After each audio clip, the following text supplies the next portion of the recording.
Welcome to Parliamentary Conversations in the Commonwealth, a podcast by the Commonwealth Parliamentary Association that gives a voice to parliamentarians, civil society experts and activists across the Commonwealth to discuss common democratic challenges and share their ideas on what can be done to solve them.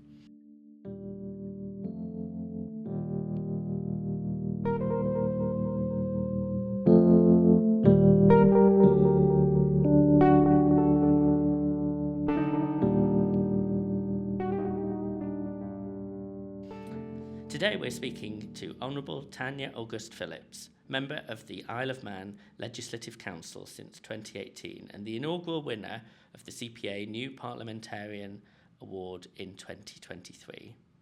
She's been a member of the CPA Isle of Man Branch Executive Committee, as well as several select committees on various topics, from poverty reduction to parliamentary business, and was also a member of the Social Affairs Policy Review Committee for the purpose and duration of the historic child abuse inquiry. She has a background as a broadcast journalist, having achieved a BA degree in public relations and marketing and an MA in international journalism. Welcome to the CPA podcast, Honourable Tanya August-Phillips. Hello there. So, we often have the impression that young people aren't interested in politics. Yet you became involved at a young age and are one of the youngest parliamentarians in the Commonwealth. How did you become involved in politics and Parliament in the Isle of Man? And did your previous career as a journalist help in this? It did a little, in that I always had a bit of a sense of, the justice balance, as it were. And I've always wanted to do something that sort of spoke to that. And politics did that for me. I live in a small jurisdiction, so a lot of the people that I was interviewing as a journalist were members of Parliament, so I got to know them quite well, understand the subject matter that quite well, that they would types of subject matter that they dealt with, the legislation, the legislative process, legislative scrutiny, and how the Parliament sort of functioned. So I had an awareness of all of that, and I was an investigative journalist and a producer as well in broadcast journalism. So I was already very, very interested in nitty-gritty and sort of getting to the bottom of things. And I suppose Legislative Council sort of gave me that in that it's quite an academic branch. It wasn't necessarily when I first entered into it, and I entered into it with 4 other women, which was the first time that had been done on the Isle of Man. 5 women all being elected into Legislative Council, which basically knocked the balance out from being, mostly men, 1 woman, Jane Paul Wilson, who was a member at the time, into sort of 5 women and 3 men elected to Legislative Council, which is quite the difference. But I think it was I was going through a bit of a strange point in my life. I was just getting over a divorce.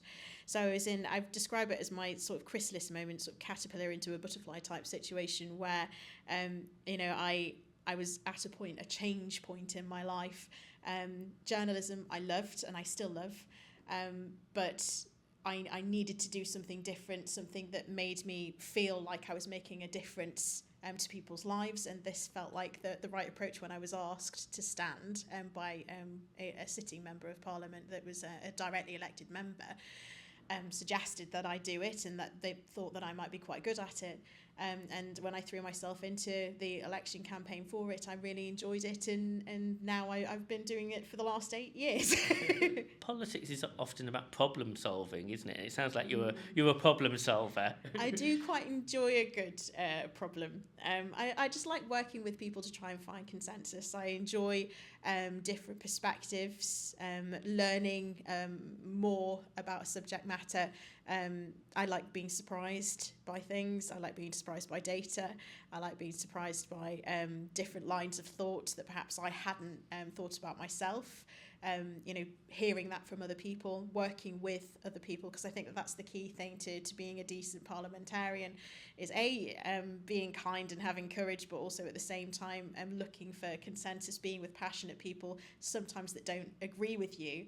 And always actually with people that don't agree with you, because that's when you start to see things from a very different perspective. And as long as you're cognitively complex enough to be able to change your mind based on evidence, then you'll do very well, I think. And you mentioned statistics there. So one of the statistics that we often quote in the Commonwealth is that 60% of the Commonwealth's 2.7 billion population is aged under 30. It's a staggering sort of statistic. It is, yeah. How can the Commonwealth and parliamentarians engage with more young people, and how can we encourage more young people like yourself and in particular young women, to participate in politics? It's a bit of a difficult circular thing, isn't it? Because I think under-representation is a problem. I think that, politics, you want it to look accessible.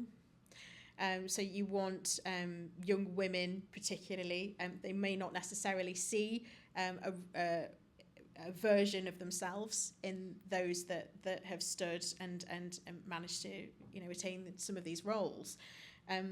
Representation is important because visibility often encourages future participation, and I think that that's really quite key. But obviously you can't do that unless you actually have young people that have stood and have actually managed to get in. So I suppose spending the time with the people that you do have well, in terms of getting the message out there that actually it is a wonderful role. It's a privilege to be a parliamentarian. It's very varied. So if you're the type of person that loves to multitask, then it's definitely speaks to that. There are downsides to it though that I think an awful lot of people understand exist. I think that there's a general perception that all politicians are bad, and that they are corrupted in some way, shape or form, which is just not the reality at all. They are human beings, and in every office, in every sector, anywhere, you will always have some people that are some types of people that will kind of show their personalities in some ways that perhaps aren't necessarily what you would like to see in a politician. You will have others that absolutely will, and that create great successes and do wonderful things, that don't necessarily take the credit for any of those things, and you don't even know about it. So I think that changing the perception of what a politician is and what they do, and what a parliamentarian is a very separate hat, is very important. I think sort of understanding scrutiny and knowing what good scrutiny is, not throwing knives but being constructive, I think is quite an important distinction to be made as well. And just following on from that, we've noticed that parliaments across the world face this, what we call trust deficit. Yeah. So many citizens are questioning the role of legislatures and the work of parliamentarians. How can we ensure that, as you were just saying, that parliamentarians and parliaments are trusted to be at the forefront of democracy and representation? I don't think that you will always have every single type of person that was absolutely the perfect parliamentarian. I don't think that exists. I think that we're all human. I think that we make mistakes and we learn from mistakes, and we're all human beings. I think that we can very quickly be dehumanized on social media and on certain online platforms, forums and things like that. I think that the easiest way to try and encourage young people to look past all of that is to communicate with those that are actually already in some of these positions and are already doing an awful lot of good, and that getting that sort of message out there that these are very, very accessible roles for people to do. They might come to them for various different reasons that may be very different from my own, but it is a wonderful privilege to be in some of these positions, and that you can do an awful lot of good for a hell of a lot of people from the levels that you might sit at in one of these roles. And with your time in the legislature, what might be some of the lessons that you've learned or or things that you perhaps know now that you didn't know before? I think the most important one is the one that we've already talked about, and it's very much around sort of navigating political spaces. And it's the most important lesson that I have learned is right from the start and the get-go. I spent my time with individuals like Dr. Alex Allenson in Tynwald, who's sort of been the driving force behind some really serious social legislation, and has done an awful lot of good in that particular space. Surrounding yourself by individuals like that, you start to learn that you are not the main event immediately. That actually working in collaboration with other people, whether that be members, officers, experts, policy, stakeholders, and working with people in order to be able to find the right solutions to problems, that's the key. That's the key to kind of like actually managing to achieve things in politics. I think that there are an awful lot of people that are more than happy to sit in political positions and say, oh, well, I couldn't do anything anyway. I was unable to manage to achieve things in my role. This is just a bit of a joke of a position. Those are the individuals that aren't actually collaborating in that way. And they aren't necessarily getting what they need out of it because they're not putting enough into it in terms of collaborating, in terms of contributing to that sort of like general goal, not wanting to take credit for some of these things as well. You don't need to. If you want to achieve things, expect that you won't take credit for it.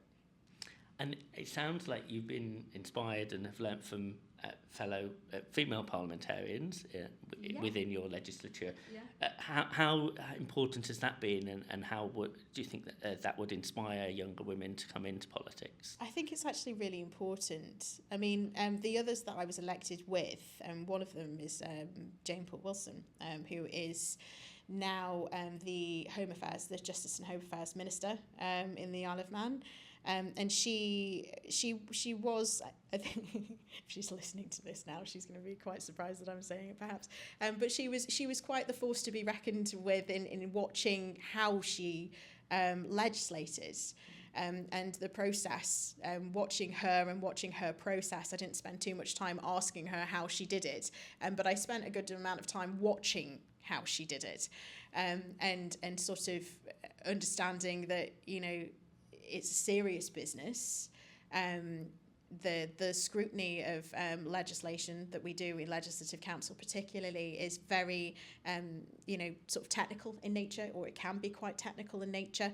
And the way that she handled that was impressive. The gravitas that she had was impressive. When she went into Tynwald Court as a parliamentarian and she spoke, she sort of picked the thing that nobody else was saying that was actually very, very pertinent and needed to be said.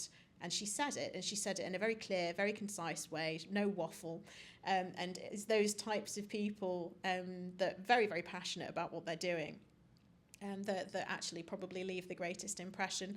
And another was, Claire Barber, who's currently the Environment, Food and Agriculture Minister over there. She has been exposed to politics since she was a very young child. She went out with her parents, and both of her parents were in local politics. And she had a rosette on, and she handed out her leaflets. So she came to politics in a very different history than I did. But she's very capable of being able to do much the same in sort of like, you listen to a debate and then you pick out the thing that nobody's actually saying and the solution that, picking out that consensus that everybody can get behind. And then you walk out of the sitting feeling like we found consensus on the floor. That was brilliant. And also, thank you so much, Claire, for being able to sort of bring us together when we were all in a little bit of a tiz. So that gravitas, that sort of collaborating with people again, sort of understanding different perspectives and finding that golden nugget. And then amending emotion on the floor in the way that she can do that was very impressive to watch. Yeah, we do have in many of our parliaments particularly around women's caucuses, that women work together in parliaments very closely across the aisle, as they say. So, from all political parties, and it sounds like you've had that experience. Well, we don't really have political parties on the Isle of Man. We have independents. We do have political parties, but we don't have a lot of people that are signed up to those. Like, they're mostly independent members. We've got 2 members of the Manx Labour Party that are elected to the directly elected branch, the House of Keys, and then we also have Mr. Laurie Hooper as well, who is the Liberal Vannin, or the Liberal Party leader, elected to Parliament as well. They're very interesting people to work with. It's been fantastic actually working with all 3 of them, even when we differ. But yeah, it's we don't really have that sort of political party nature to our parliament, and I quite enjoy the fact that we're independent as well, actually, to be honest. And so CPA and IPU research has particularly noted that women parliamentarians face some of the worst abuse in public life, particularly on the online space and social media. What have been your experiences of that, and what are the ways that we can try and overcome that? I think it's a very difficult one to overcome, because it's become so widespread. I remember, I'm a member of the FRSA, and there was a rather brilliant lecture that was given by Nicola Sturgeon just after she left politics in Scotland. And she talked about social media and the role that small minority loud voices play in policy development, in sort of changing the minds of the decision makers, this small amount of people that are online that scream the loudest. She talked about that, and she said it's a global problem. It's going to be the biggest issue that any politician will have to deal with, and they need to understand, and they need to be able to see how much of an impact it's actually having on their own personal space as a decision maker, as a leader. I think that the more time has gone along since then, because that was a good 5 years ago now, it's a long time ago, the more stark that particular thought process has become. I've had a number of sort of issues, I suppose, regarding tech-based gender violence, and I think that we tend to there's a focus on clothing, there's a focus on age, weight, family life, how much time's being dedicated to it, and whether or not we should be at home with our kids, comments about those kinds of things, more personal criticism as opposed to dealing with the policy and the politics. It's quite personal, double standards as well around ambition, assertiveness, so that that thing that kind of crops up time and time again, doesn't matter what industry you're in. But social media sort of intensifies all of that tenfold, and it's a universal issue. It's a very, very big issue. I mean, I've had some situations that I've found desperately uncomfortable, and they've been around social legislative change that I've been working with others on. I worked on the domestic abuse legislation in the Isle of Man with others, and I worked on the sex offences legislation. And we talked to an awful lot of victims of some of these crimes. And we also talked to some of the perpetrators and encountered some of the perpetrators because they were concerned about what we might be doing. And some of that, sort of then played out online on Facebook, and it was deeply, deeply unpleasant. I mean, I've found things on a forum called Manx Forums in the Isle of Man, and I don't know who some of the people are that have posted to it, but the sex doll that they compared to me which was uncomfortable when my mother came across it, and I had to explain that away. So I got in touch with the moderator and asked that be removed, which it was subsequently, thankfully, removed. But there were other things that are up there that sort of, criticised me for my fringe and on like my hair. Criticised me for my name, criticised the person, and not criticising what I did, because they don't know what I've done, and because I don't shout about the things that I've done, because I'm indirectly elected as opposed to being directly elected. So we kind of just get on with things in Legislative Council. We don't shout about the things that we do, but we do beaver away 24/7. So it's it can get quite uncomfortable, online. And I'm not entirely sure. I think it's kind of like become such a problem everywhere globally, that it's no longer containable. It feels like it's just too big. I'm not entirely sure how one might go about fixing it. Aside from strengthening harassment laws. Yeah, absolutely. And that's something that through the Commonwealth Women Parliamentarians we look at very closely, because of the problem of the abuse that particularly women MPs face across the Commonwealth, and particularly around social media. So one of the solutions might be looking at young people's access to social media. A lot of Commonwealth jurisdictions, Australia is a recent example, have introduced restrictions on social media for under 16s.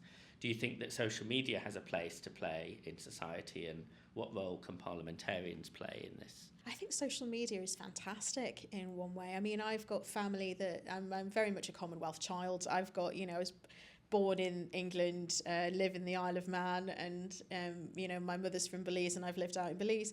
So I've got family that are sort of all over the US and also in Central America. And I'm able to communicate with them on a fairly regular basis, and I think that that's an absolutely wonderful thing. And I think that that's what it was meant for, was to actually connect us as human beings more closely than we had before.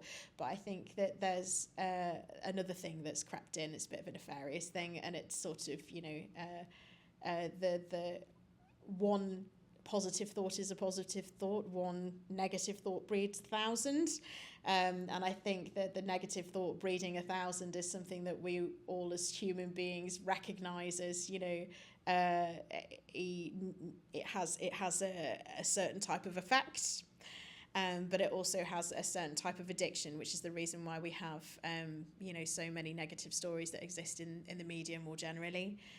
Social commentary has become quite negative in nature, and again, it's a lot of it is kind of like playing the person, not their political positions on things, which is perhaps the more constructive way of doing things. I do think that social media has a big part to play in our world now, but quite frankly, I don't think that we'd be able to get rid of it anyway.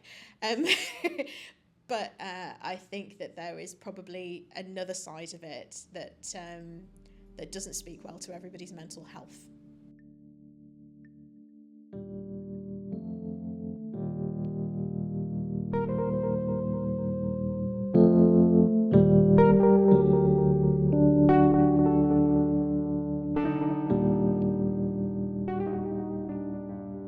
So some of our listeners won't be aware where the Isle of Man is, and as long as they don't think it's the Isle of Wight. So could you perhaps explain to our listeners where's the Isle of Man, and how does it fit into the Commonwealth? It's a little gem in the middle of the Irish Sea. It is at its nearest point 17 miles from Scotland. We have Tynwald is the oldest continuous parliament in the world. It has 3 branches, but that's a controversial point because some people think that we're bicameral, not tricameral. We think we're tricameral. We have the lower house, which is the directly elected branch, the House of Keys. We have the Legislative Council, which has 8 elected members via a College of Keys. And then we have our ex officio as well. Our presiding officer is the president of Tynwald. He then presides over Tynwald Court, which is a separate thing. And blends Legislative Council and the House of Keys into one for most policy and secondary legislative work, motions, questions. A lot of that goes into Tynwald Court, and we sit once a month. And it's we also have then our branch sittings. Branch sittings are mainly for legislation, so primary legislation, although we have actually opened that up quite recently to secondary legislation, significant pieces of secondary legislation that almost as big as primary, which has started to creep into our parliament because we're quite we like enabling sensible legislation, not prescriptive legislation. But that then means that, the meat on the bones is quite significant. So we've added that into our parliamentary mix. And then we've also started doing post-legislative scrutiny recently in Legislative Council as well, which is a big and new thing for us, and is going rather well. And we've had our first report go in with recommendations for change to a primary piece of legislation that is a number of years old, and they were all accepted by government and by the Attorney General. Who it's very specific to, because it was around charities registration, which sits within chambers there. So yeah, it's a really interesting, wonderful parliament. We love it very, very much. It originates from the Vikings. We've got a great deal of history on the Isle of Man in that particular regard as well. We love our island quite dearly, Ellen Vannon, and it's very, very, we love our home. Well, quite right too. I could talk about that for hours, I'll be honest. I'm ashamed to say it's a parliament that I haven't visited yet. Oh, so goodness me. Consider yes. yourself invited. Thank you very much. Now, the Isle of Man has always been an active participant in the Commonwealth, and in particular in the CPA. So I just want to ask you about your experience of the Commonwealth and how you first were connected to Commonwealth countries. I think, again, I'm going to go back to being a Commonwealth kid. I've spent an awful lot of time in Belize growing up, and I've always been interested in politics as well. When I lived in the UK and when I went to university in the UK, I was educated in Sweden for a short time, so that kind of sits outside of things. But that sort of split of me between England and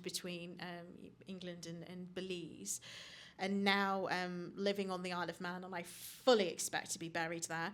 I love the island so much, and it's been such a welcoming home, and I absolutely adore everybody there.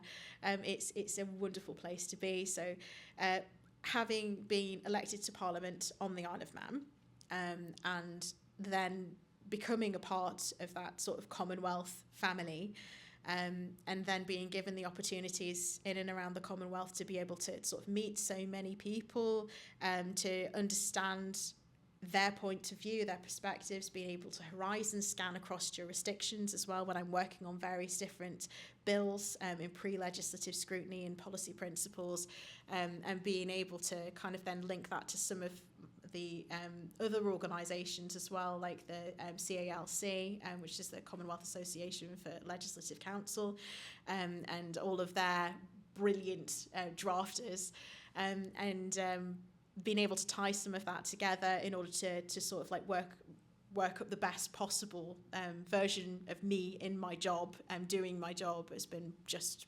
brilliant. The networks that I've managed to sort of pull together as well have been fabulous. The people that I've met have been fabulous. It's really enriched all of the work that I've done in Parliament on the Isle of Man. It's enriched all of that work, be that in Parliament, and also then given me ideas in government as well, and the work that I've done in government too. It sounds like you've really benefited from that sort of Commonwealth connection, as we say. Yeah. And how is the Commonwealth viewed in the Isle of Man? The Isle of Man participates in the Commonwealth Games and obviously in the Commonwealth Parliamentary Association. So how is it viewed by local people? I think that then becomes a bit of a problem. So I think, when they talk about the Commonwealth Games, very positive, extremely positive stuff. We've competed a small nation of, you know, sort of 85,000 people, we've managed to do some brilliant things with the Commonwealth Games. But when you start talking about politicians or parliamentarians and the Commonwealth and the Commonwealth Parliamentary Association, that's where the public perception then changes. And it tends to be, you know, this conversation around jollies and, you know, parliamentarians going off and sort of enjoying themselves in various different countries around the world, and less about, you know, why they're there. And I've been quite keen, I've spent quite a bit of time on social media whenever this has come up, and parliamentarians on our island that have been off island have been criticised for going off island to some of these conferences, and creating those networks and those connections, and, you know, sort of learning exactly what they need to learn in order to be able to do their job. The CPD that comes out of that is phenomenal. You know, what they bring back to their parliaments is phenomenal, because they're then sharing that as an organisation. You know, the learning that then goes on is wonderful. So I think it's a great shame that people don't fully understand the benefits of their parliamentarians being able to train to do the job well. I think it's a shame. But I think that you know, there is almost a bit of work that sort of needs to be done there, and that probably is from Tynwald Parliament itself, that we need to be a little bit more explicit about why we're doing these things, as opposed to the fact that we've done them. Like, why is it important that we contribute in this way? Why is it important that we send our parliamentarians off to learn in this way? They have opportunities as well as being members of the CPA to you know, access the CPA Academy website, where they're able to take training courses on how to be on a public accounts committee. I've done that training myself, and I'm on the PAC on the Isle of Man, and it's been very valuable to me. And, you know, other training courses that are on there as well that are applicable to whatever it is that you're doing. It's so important, but it's really undervalued, I think, because I don't think it's potentially communicated as well as it could be. And that's something I think that CPA has a role to play as well in how we communicate that and help our member parliaments to spread that message as well. So I think that's something for us to learn as well. I think it's an important point, because I think that the more that parliamentarians are criticised for going abroad and making those connections and learning, the less likely it is that they will actually go. And I think that would be a devastating shot, because then they're not doing the job as well as they could be, because they haven't learnt the things that they could have learnt. Yeah, absolutely. Now, I just want to turn to, I don't want to embarrass you, but you were the inaugural winner of the CPA New Parliamentarian Award, in recognition of your contributions to promoting parliamentary democracy amongst young people in the Isle of Man. Can you tell us about the award and the work that was recognised? Some of the work that I've done with social legislation, some of the work that I've done with young people and trying to promote young people having a voice in our parliament. It's a committee that we've currently got, a youth committee, that I sort of kicked up a bit of a stink about with our presiding officers at the start of this administration, and I just said, like, you know, we should have a parliament, and their idea back to me was, okay, well, let's start with a committee and then we'll move it forward from there. So they took it to the Tynwald Management Committee, and now there's a youth committee, which is fantastic, and they've brought forward reports that have their first report was debated in Tynwald. They did a fantastic job of the recommendations. It was absolutely brilliant. Very, very supportive of them. So somebody in my parliament decided that it was a good idea to put me forward for this award off the back of some of the things that I had done and I'd not really told an awful lot of people about. Yes, and then I was awarded the CPA for the first time, I believe, in my parliament, and then also the first time that award had been dished out for a New Parliamentarian of the Year 2023. And sounds like it was long-winded response. Well, no, well, it sounds like it was well deserved. So we've just launched the awards entries for this year. So what would be your advice? Why should someone nominate their local parliamentarian?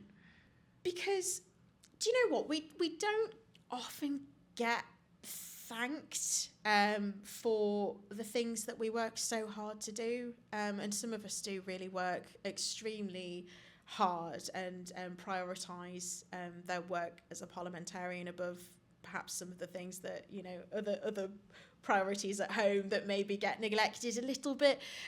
You know, it's a fabulous job, but it's also a hard one, and it should be difficult.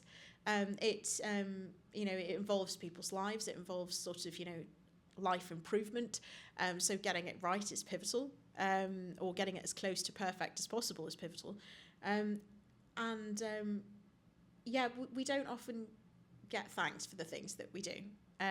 So if you know of anybody that's in your parliament, if you're listening to this and you can think of somebody that's, you know, sort of worked reasonably hard, has done something that you find quite impressive, has impressed you as a parliamentarian, has sort of stood out in a way that you feel deserves recognition, put them forward for it, because it is the most humbling, wonderful feeling to know that somebody else thinks that you're worth that.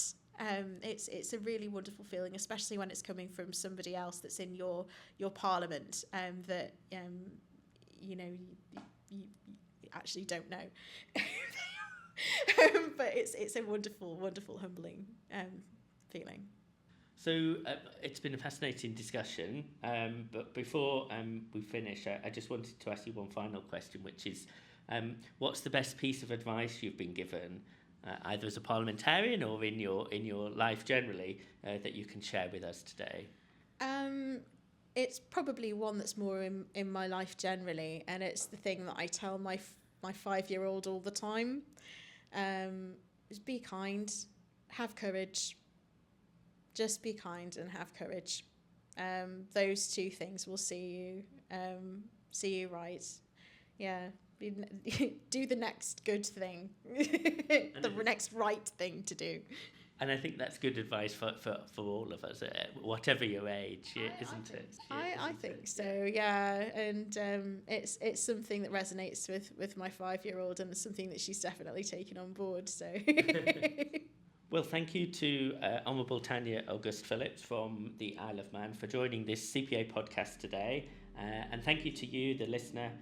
We hope that you've enjoyed the conversation as much as we have.